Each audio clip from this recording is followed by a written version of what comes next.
একটা ফ্লাইওভার মালিবাগ থেকে শান্তিনগর পর্যন্ত। এটা প্রায় 7 তলা বিল্ডিংয়ের বরাবর। এই যে এর নিচে আরেকটা ফ্লাইওভার, তার নিচে হলো ওই পাশে রাস্তা। এখান থেকে যদি সহজ হিসাব করা হয়, এই যে পদ্মা পদ্মা ডায়াগনস্টিক সেন্টার, সম্ভবত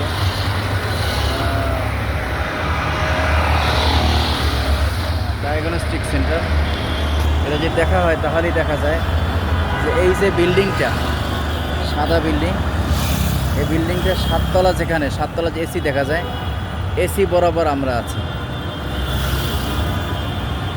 তাতে একেবারে 7 তলা বিল্ডিংয়ের বরাবর।